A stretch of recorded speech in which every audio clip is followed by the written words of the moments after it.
So, without further ado, you're all here to see the panel. Someone's excited. Someone's here. So, beside me, we've got Ben Stewart. Ben's Senior Director of Engineering, and we're going to do a little bit of an icebreaker. So, Ben, I'd love to know who your dream dinner guests are, dead or alive. Give me ideally, probably alive. It's probably going to be a bit more fun if they turn up still breathing. But who's your 3 dream dinner guests? Thank you very much, Darren. Hello, everybody. Coming from Glasgow, that kind of puts me in one of 2 halves of the city, so I'll pick the better half. My hero growing up was Ali McCoist, so I would pick him. Thank you very much. To make it even more confusing, I would pick Marcus Aurelius, because I'm quite interested in Stoicism. I've read Meditations a few times, so that's to bring the highbrow up. And then to finish the Glasgow quartet, I guess, or the trio, I guess it would be, because Marcus Aurelius is not Glaswegian, unless there's something he's hiding. I would probably pick Kevin Bridges. So basically what you'd have 3 guys talking very fast, and then Marcus Aurelius not knowing a single word per se. So yeah, that would be mine. So 3 alive, including myself, and then 1 dead. Perfect. Then we've got Sarah. Sarah's head of group tech at People's Postcode Lottery, so same question to yourself, Sarah. Thank you. So hi everyone. This was difficult actually. So I would have Maria Resser, who is, if you don't know her, she's a Filipino activist, journalist, spends her life being arrested, trying to get truth out there. She would be the highbrow one for me. Then I would have Jennifer Saunders, but in character as Eddie from Ab Fab. Just keep humour going. And yes, dead George Michael, just because he's George Michael. Elaine, I'll let you introduce yourself. I don't need to do it. Thanks, Darren. I'm Elaine. I'm an executive director from Amicus. In terms of my 3 people, there are some really good choices so far. I would pick Sunny Williams because I've been following their journey very closely up in space, and as a female captain of a spacecraft or the International Space Station who went up for whatever it was 8 days and has ended up being there for 10 months. I think what a testament to resilience, and I would love to just bottle that brain, whatever made her kind of keep going. The other one is Serena Williams. I've got a 3.5-year-old at home, and that woman won a Grand Slam while pregnant, and I just don't understand how she did that. So again, we need to talk. And then the last person that I would bring along would be Lily Tomlin, because I figure, the others would be very serious about their craft, and I feel she'd probably just be a total riot, and that would make for a really fun and good night. So they would be my 3. Fantastic. Tom, why don't you introduce yourself as well? Thanks. Hi, I'm Tom Duke. I'm the CTO at Broker Insights. And mine are all a bit tech themed. I kind of thought this was a tech theme. So I've got a bit, sorry to disappoint. I've gone a bit boring, I'm afraid. So the first one, it's going to be one of 2 people, and I don't know which one. And first I'll tell you why I've picked them, and then I'll explain who it is. So I always think, I did engineering at uni, and I always think that when you look at a 747, it just defies physics. There's just no way that thing should be able to not only leave the ground, but stay up there all night, hurtling through the sky. It's just not right. So I would really like to have either, they were called Wilbur or Orville Wright, one of the Wright brothers, along and say, where did you think that was going? When you managed to leave the ground for 30 seconds or whatever it was that they did. So I think that would be an interesting chat, if only to see their faces when you showed them a picture. So that was the first one. The second one, I do think Bill Gates would be an interesting guy, and I think the thing that was really interesting about him was he. They came up with products that were not sort of just better versions of what we already had. They came up with kind of, no, I've got this new idea, and I'm going to sell something that just isn't out there already, and that must make for a kind of special brain. So I think Bill Gates.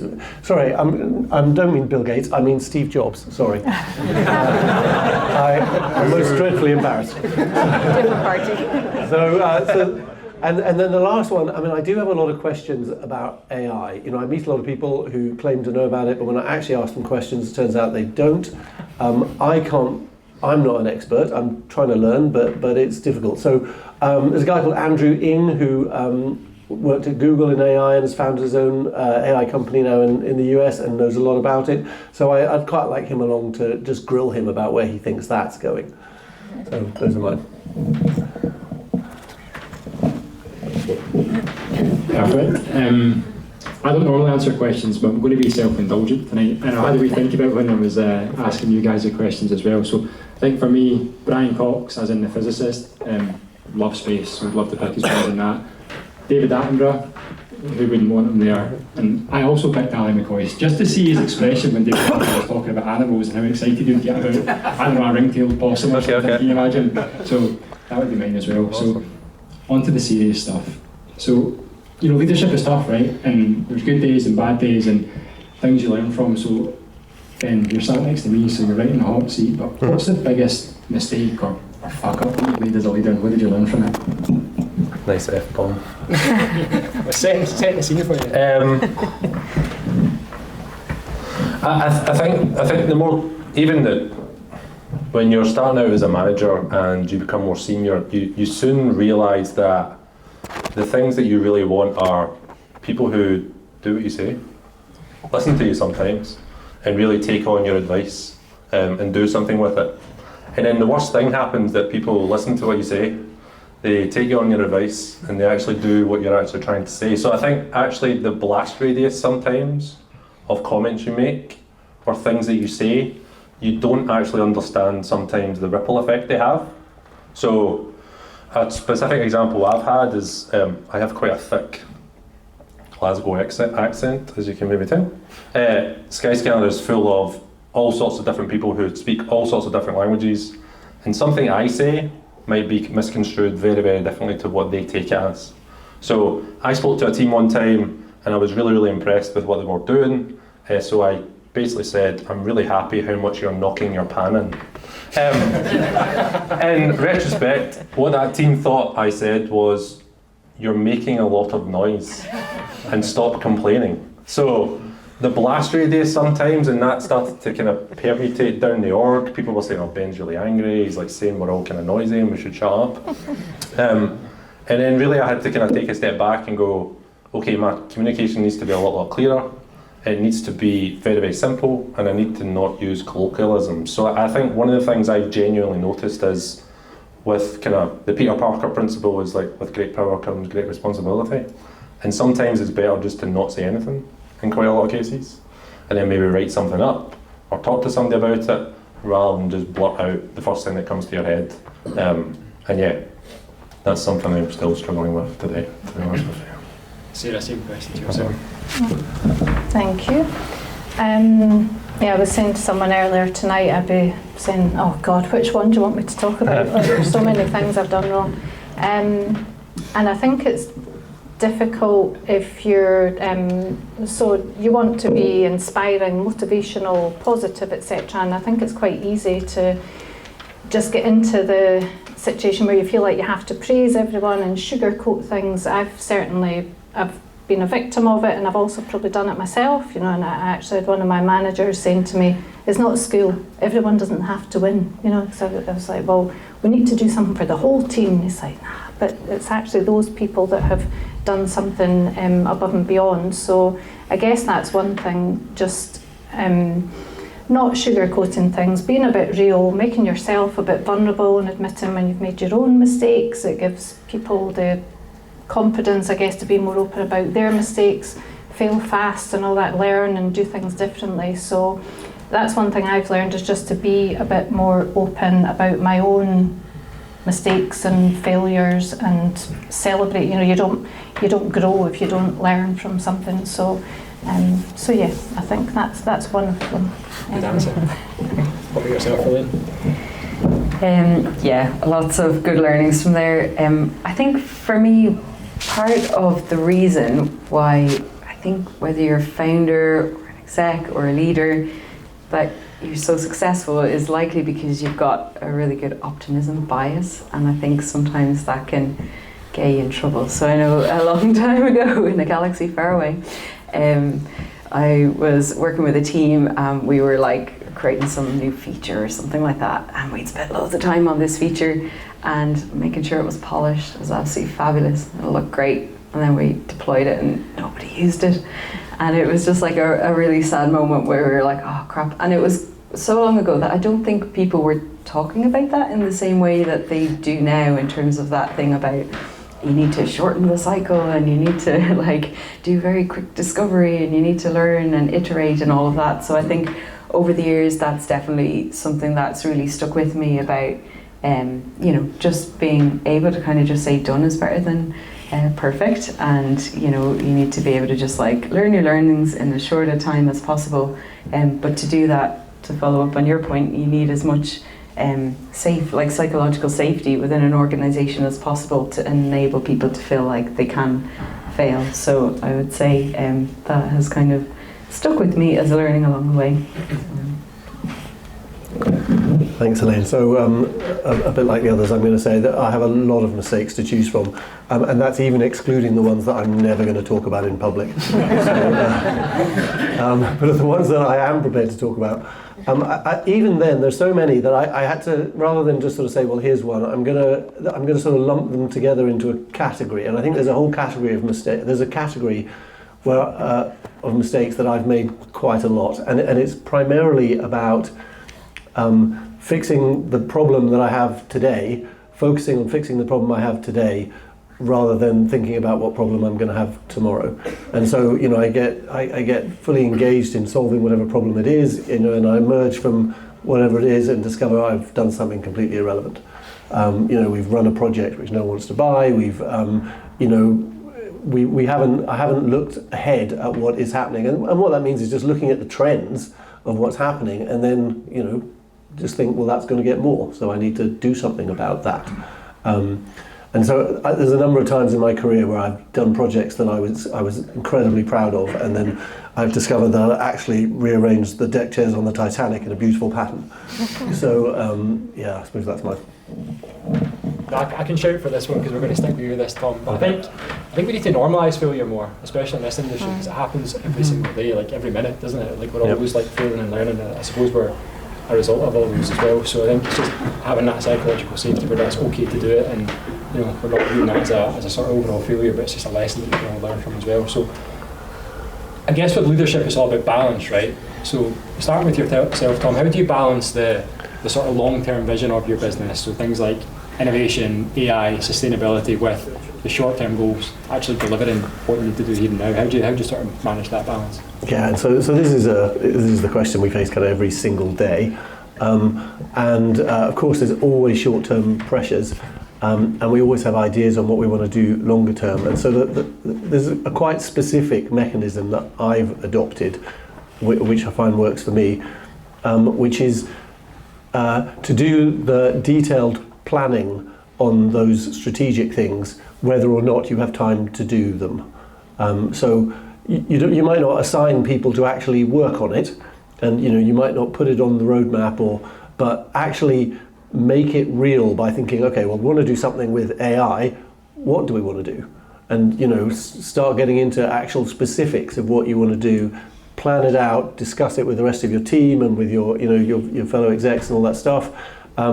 Make it real, and then when it starts to become real in people's heads, it becomes very easy actually to find the resource. It becomes easier to find the resource to do it. Whereas when it's a vague, we want to do stuff with AI, it's very hard to say, no, we're going to take this person off this customer request and put them on that. But when you've actually made it real by planning it, then I feel that enables you to strike that balance better. Who's next? Elaine, you're up. Yeah, totally chime with all that. I love the sentence, we need to do something with AI. Just absolutely wild.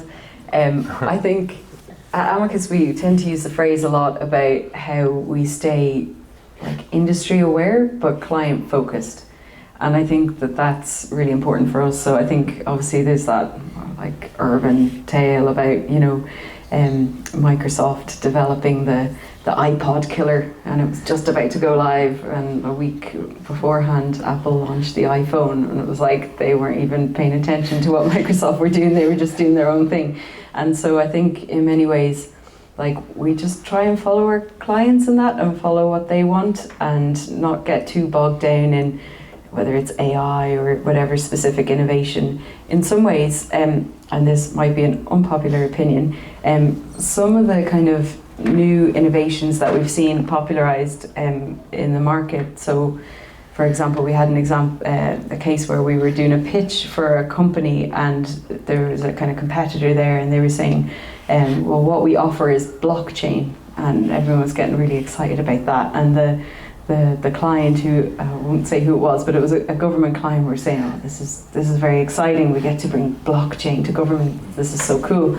And then they went away and they realised that actually there wasn't really anyone in government at that time who knew how to govern blockchain. They didn't have a DPIA or any sort of like processes in place to assess the risk of taking on blockchain or anything like that. And I think what happened was, in that case, that company probably put technology before the problem that they're trying to solve, and weren't really kind of listening to actually what their client needed. So I think that's where we try and find the balance. It's just sticking with your clients, staying focused on that, and they'll keep you right. So Nice. Thank you.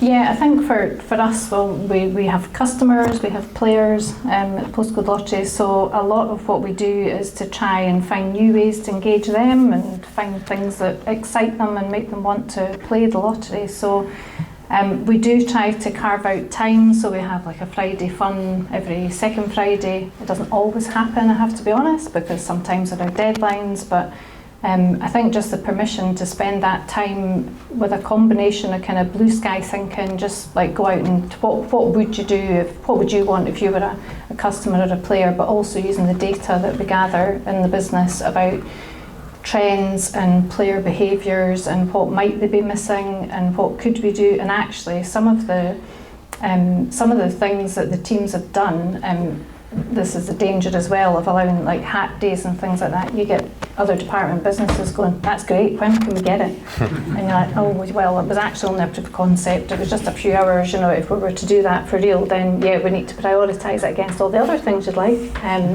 But yeah, just having that time carved out, and it sounds simple and it's not always easy to stick to, but if it's a known thing and people feel like validated and spending that time doing it, and then you can show the outcome of it, you know, with a kind of positive potential product that could be useful for the players, then yeah, it's ideal. But I would like to say that from that hack day, actually, I'm not sure we've put any of these things into production. But yeah, the ideas are there, they just need scaled and prioritised. Yeah. Thank you. I don't really have anything to add from a strategic point of view, but I guess from a more tactical point of view for folks in the room, at Skyscanner one day, so we have like 850 engineers, and one day somebody asked, what do you spend all your time on? And we couldn't give a good answer.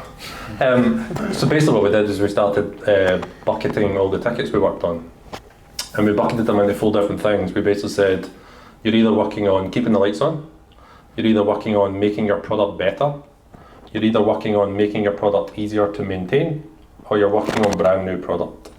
And basically the way we think about it is, if all the squads could figure out or know where they're spending their money, like where they're spending their time, it basically means we drive all that decision making down to the engineering managers and squad leads and the senior engineers and basically the product folks. Because basically if they can look at their catalogue of domains or their catalogue of like services they own and actually understand how they're spending their time, they're the best ones to make decisions, not me. Like, there's no point in me saying, oh, you need to do this, you need to do that. And there was some really interesting things that came from that. It was, does that mean we need to spend 25% on everything? It's like, no. Does that mean we need to spend all of our time on new product? It's like, well, if you're a new product team, then potentially. But what we actually found was the teams who we thought were building new things were spending all their time keeping the lights on. And all the teams that were really kind of happy and really kind of working well were spending very little time keeping the lights on, because they spent loads of time in previous quarters keeping their services really happy, and they've spent a ton of time reducing the cognitive load. So I think all of us will try to figure out how to spend our time, but we've basically tried to get all of our, say, 90 teams to try and kind of have that trade-off within themselves, because there's absolutely no point of us having a top-down mandate to say you must do a Friday hackathon when they could actually just maybe spend a whole week doing a hackathon, and the best people to make that decision are the teams themselves. So yeah, we use the buckets, which I think you can actually Google. I think we stole it from somebody else. So if you Google work types, I think it was actually somebody else that we stole it from. Work types and keep the lights on, you'll definitely find it. Brilliant. So sticking with the theme of balance, and we're going to get a little bit deep here. So I guess as a leader, your job is to look after others. So looking after the well-being of your team, looking after the business goals and the stakeholders and shareholders that come with that as well. So when you're just always looking about those round about you, how do you look after yourself? How do you prioritise your own well-being? Am I first? You're first. This might be a bit of a therapy session. I think obviously if you don't show up at work being right, then you can't show up for your team. I guess the genuine way I've managed that is like terribly, because in my previous life, and a few folks know me from my previous place, I actually burnt out. So I actually clinically burnt out. And the worst thing about clinically burning out is you don't know you're burnt out until after it. So you don't actually know until after the fact that, that there might actually be something wrong with me here. So the way that basically I kind of figured that out was, I'm a really good sleeper. I wasn't sleeping. I'm a little bit irritable, but I became a lot more irritable at that point.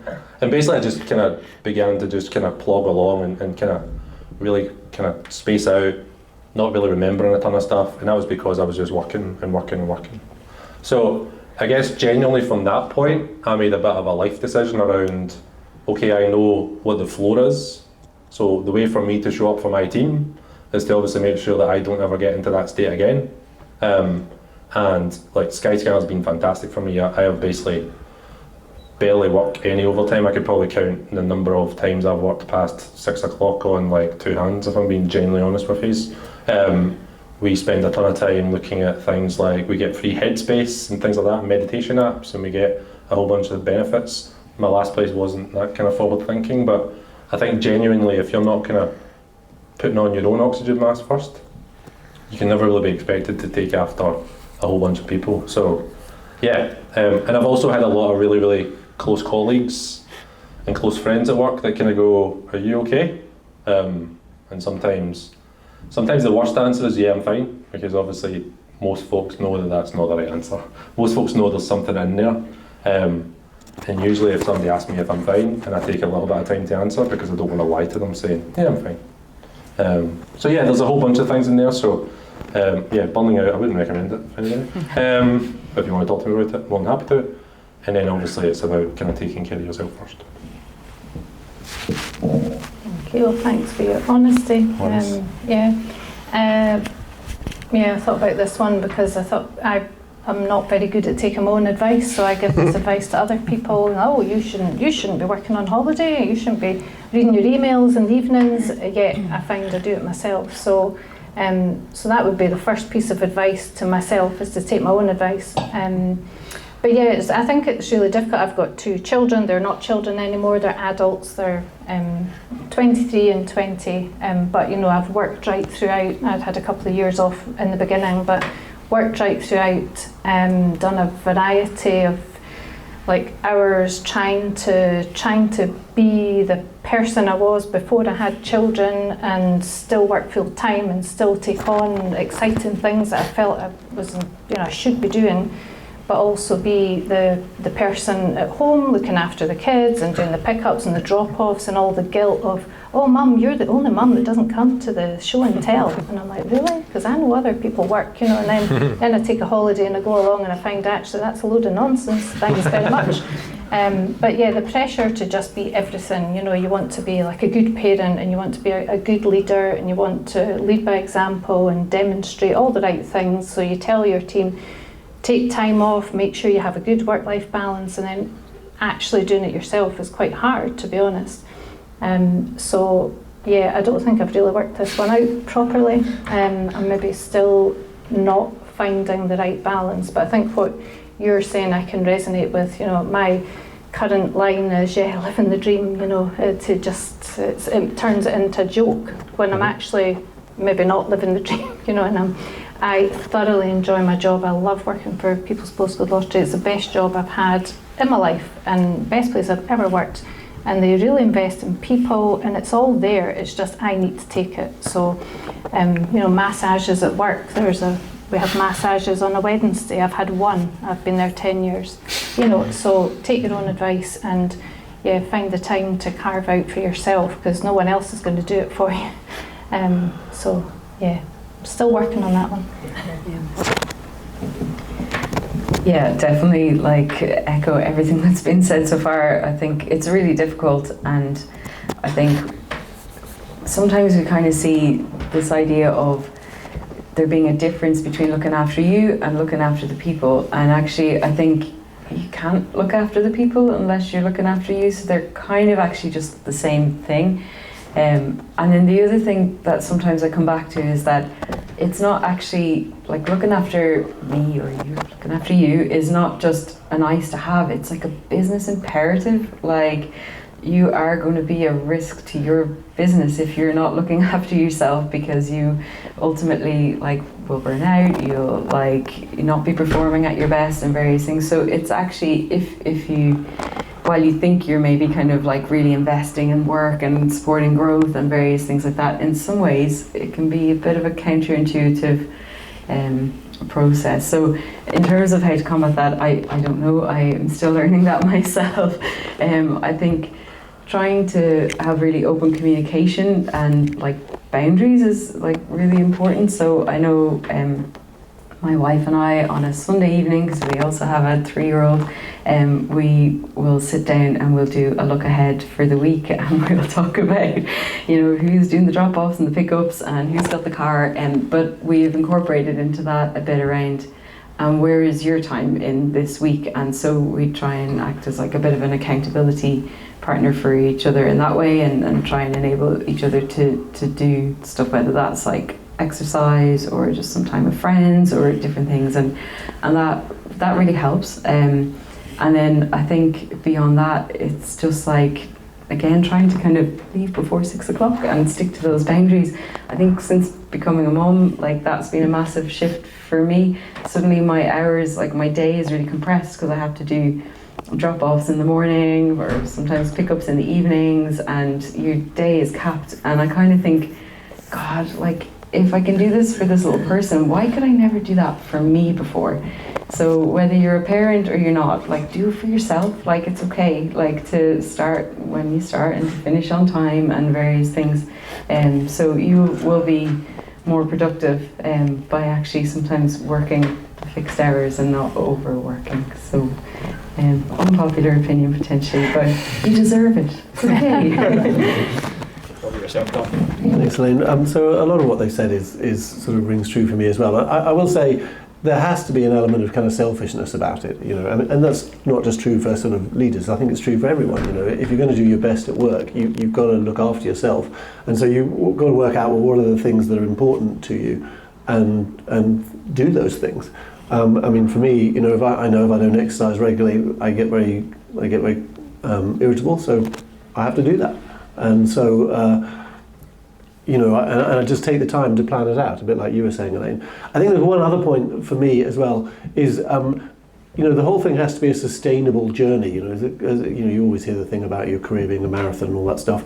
And so, for me, a sustainable journey is also what the workplace is like, and so, I like to have a bit of chit-chat, a bit of banter with the guys I work with, the people I work with, and that's really important. It can't all be work, because everyone at work is also, they have a family or, whatever, they have a dog, they have their hopes and dreams outside of work. And I think, we all need to sort of touch base with that with each other. And most people, of course, do that. That's nothing insightful for me. But I find that's really important for me as well. So in the work day, there has to be some things that are not just about work. So I try and do that. Yeah. I think, especially after COVID, there's definitely blurred lines between work and free time as well. Having your workplace and your home, I think that changed the dynamics altogether for people. And I think like you, Tom, I'm the exact same. I've got a 3-year-old as well, like Elaine. I think, being selfish is sometimes the most selfless thing you can do, because I'm just a better version of myself when I commit like half an hour to do a run or something, and I'm just like less grouchy and less twitchy and stuff as well. And I think, like, lastly on that point, it's like, as leaders, it's our responsibility to set that tone for the rest of the team as well. So if we're sending Slack messages, Teams messages at 10 o'clock at night, then that becomes normal. So I think it's really important and our responsibility it's a kind of cross to being as leaders that we need to set the standard for others as well, otherwise we're just like promoting the wrong behaviours. So, last question, big one, Tom. What do you think makes a great leader? And then to kind of follow on to that question, off the back of that, what are your kind of goals and what are you going to work on for yourself personally to become a better leader in 2025?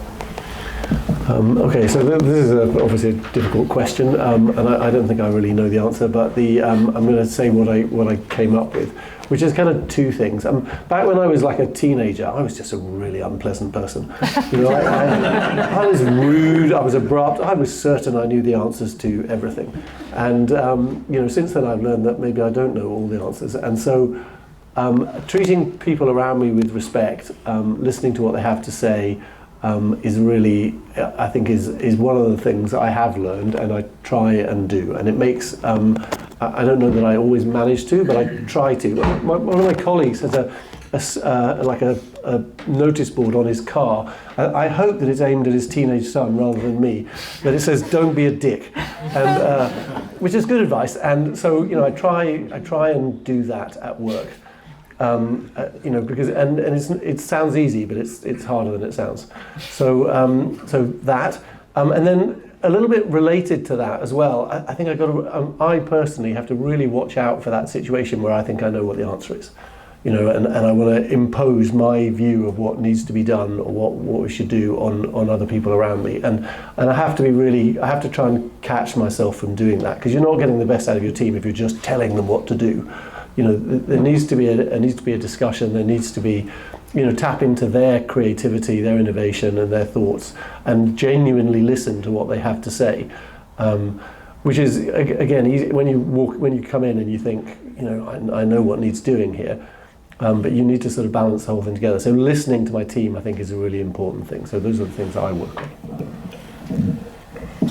Good answer. Don't be a dick. It's good. It's harder than you think. 100%. I think for me, like, trying to lead with purpose is really key. And so, like, there's evidential research out there now that say that companies with a purpose, they grow much faster than their peers, they have more loyal customers and more engaged staff. So I think really helping your teams to connect the dots between what they're doing and why they're doing it, I think that's like really critical. So at Amicus, for example, our compliance business, like, we support organisations to onboard their staff and their clients, but I don't think Callum, our founder, woke up one day and said, I want to dedicate my life to setting up a compliance business. It was more about, I've had this really shit experience trying to access legal services, and how can we just make the world a bit easier for people to navigate the life events, whether it's getting a job or buying a house or various different things. And so we set people off on that journey to say, how can you make things easier for citizens? And how could we make this as easy for example, a refugee coming into the country that had no documents with them, as it is for anybody in this room, for example. So, and then you can kind of see the light switch moment come on for people, and they're like, oh, okay, this is really cool.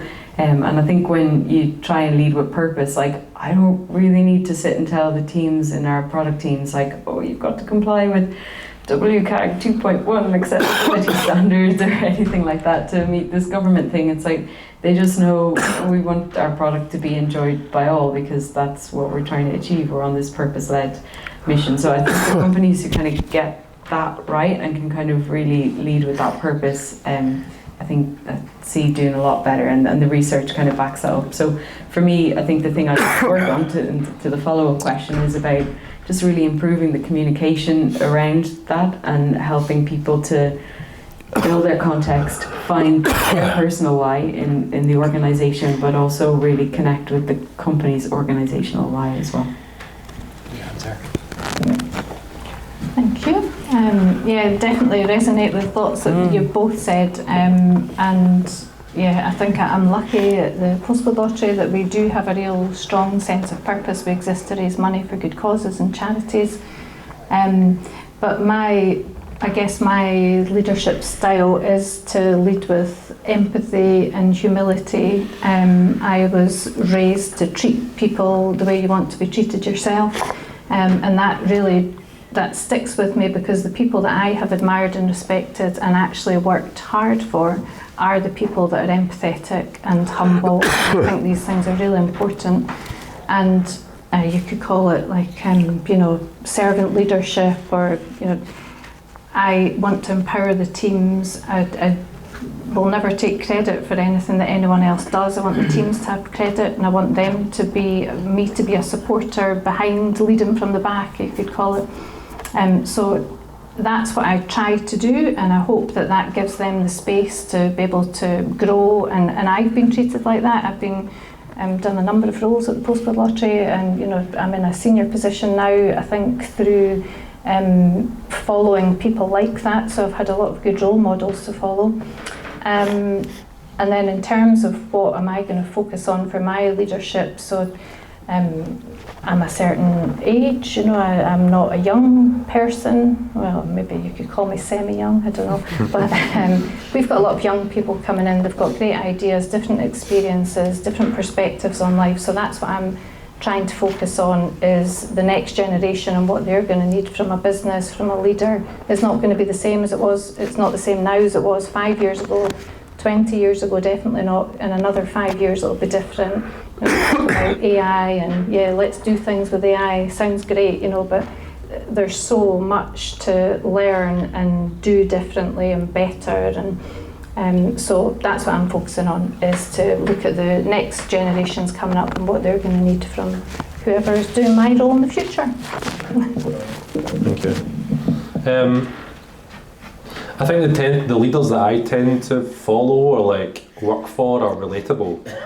So I think a strong leader is somebody who's relatable, and I think I've noticed, or I really cannot work with leaders that don't understand that they maybe are leaders and there's people looking up to them and they want to spend time with them. So I've had a go at Skyscanner of leaders who maybe don't spend time with their team. So they maybe have an off-site, there's maybe 50 of their team sitting there, and they go to the pub and then they leave early. For no real reason, and then their team are looking at them going, "Oh, where's Philip?" That's a made-up name. I had to quickly come up with a made-up name there. But where's Philip away to? I wanted to ask him a question, and it's just such a small thing of just spending time with your team, even if somebody's 3 or 4 levels below you in an organisation. That person is maybe desperate to ask you a question, or just listen to you, or just going to want to talk to you. And then also the relatableness, I think it comes across with being genuine. I think it's very easy to spot a leader that you just think, you're a bit of an arsehole, to be honest with you. And it's really, really hard to kind of connect with that person emotionally. And that's fine, you might not connect with every single manager you've got, 100%, different personality types and different ways people work. But I think quite a lot of the time to kind of get your best out of people, like we've kind of been speaking today, it's just knowing a little bit about that person, knowing that they've got kids, knowing that it's their birthday, asking if their granny's okay because they were in the hospital. So it's just those little things, and I think the little things kind of build up to a lot.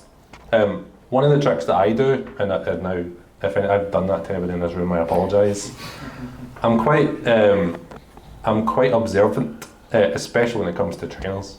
So if you've got a haircut, or you've got a new t-shirt on, or you've got a new pair of trainers, I'll go, "Oh, that's a really nice pair of trainers you've got." And it's just such an easy thing, but it's a nice wee thing that you kind of say to somebody and somebody remembers it, or "That's a really cool t-shirt." And then I'll walk by them and I'll forget about it, but they'll be like, "Alright, that's cool." And then they'll forget about it as well, but it's just such an easy thing. And it's just the exact same as saying thank you for something. We have a tool in Skyscanner that's called High Five, and you literally on Slack just do / recognition, and you say thank you to somebody. We recently kind of had a go at a lot of leaders who hadn't sent a high five in 3 months. And it's just such free currency to send to people and send to teams to just go, "Thank you very much for doing that.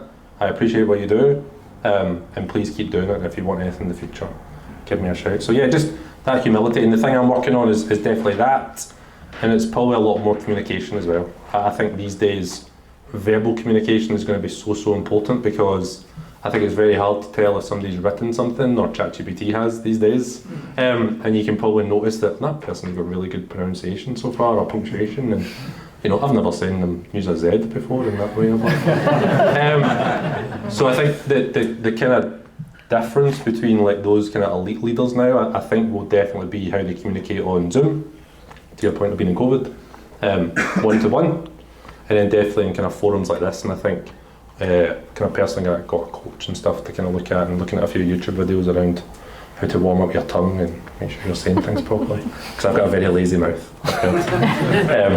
So yeah, a whole bunch of different things, but yeah, it's just don't be an arsehole, push to the point. Tom started strong with that one. Yeah. But I think takeaways from that one is just being relatable, and I think that's what the power of an event like this is. It's people that look like you, sound like you, that are ultimately going through the exact same situations, challenges that you are as well, and you kind of touched on it as well, but that authenticity and a bit of vulnerability, and I think you've all shown that in space tonight as well, so it's been great to see a bit of that. We've got about 10 minutes for audience questions, so if there's burning questions and you want to, or spicy questions that you want to ask the guys, please do. So we can get started with, pop your hand up if you've got a question. There we go. Do you want to shout, or do you want to? Yeah, I'll just shout. Right, cool. Excuse me. You've all kind of worked with kind of quite senior levels now in your organisations, and you're leaders who are actually leading other leaders, if you know what I mean, and looking after the middle management layer as well. What's kind of your advice for people in that middle management space, or even thinking about your youngest selves when you were in that position as well, in terms of how to think about their career, their trajectory, and what to kind of focus on? Who wants to take it? 1, 2. I can take it. Perfect. Yeah. But do I need this? I don't know. So I would say just evidence your abilities by doing.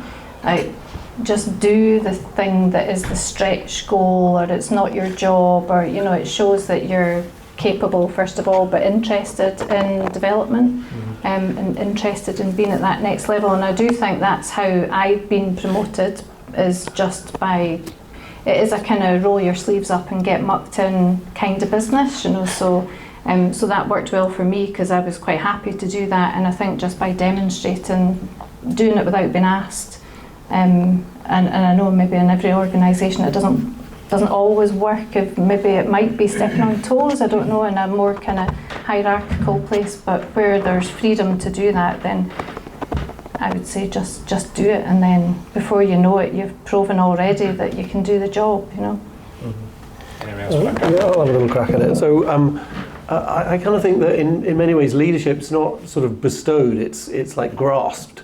And so, a bit like I was saying earlier on, don't just focus on the task that you've been given, and we should all not just focus on the task we've been given, but think about the objective of the people who've given it to you, and then think, well, what else could I do to make that objective real? Is this task the right task, or is it the complete task? What else could I do? So it's that thing I was saying earlier on, where it's a bit like like 6-year-olds run around in a big herd around the ball because they can't look away from the ball. And you need to look up and say, well, no, actually, what are we trying to achieve here? And therefore, maybe it would be best if I did something that I haven't been asked to do. And I think that's where people show leadership. And leadership, it's recognised, and if you do it, then if any of us do it, then people notice that.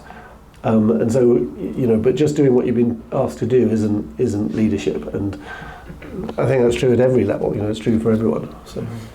I'm 36 and I still play football like that, to be honest. Yeah, me too, Dan. Yeah. Any other questions from? Surely there must be some. I'm going to give it a chance. Let's see what the question is first. I'll have a go question. So, like we talked, you talked earlier on about like COVID times, and there's obviously other examples, and we're currently kind of on the brink of some like challenging economic times as well. So as leaders, how do you basically balance the predicament of being the face and the front of unpopular decisions when it comes to the people that you look after and support, and how do you motivate people to get on the journey when it maybe isn't the ideal sort of solution for them?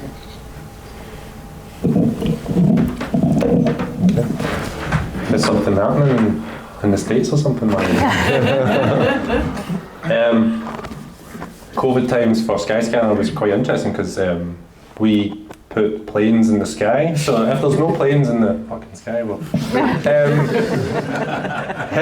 kind of knew that'd be an interesting one for there was a lot of Zoom quizzes. I think there's two things. I think one of the things that I've generally found is kind of speaking to leaders or working with leaders, such as that kind of last question, is don't say anything if you've not got anything to say. I think sometimes when something bad happens, more junior leaders tend to try and fill the silence with like, oh no, we'll do this, we'll do that, and we'll try and make it sound better. Sometimes people, if you've ever seen the movie Moneyball, there's a quote in Moneyball where somebody says, would you rather be, this is quite a graphic comment actually, would you rather be shot in the chest 10 times or shot in the head once? And I think more of the junior leaders tend to do the 10 times and make it strung out and make it really, really bad, rather than just saying, yeah, I know this is not very good, but I don't really know anything different to you and we'll just get through it together. So I think genuinely we've had a lot of conversations recently around, if you don't know anything, it's okay to not say anything.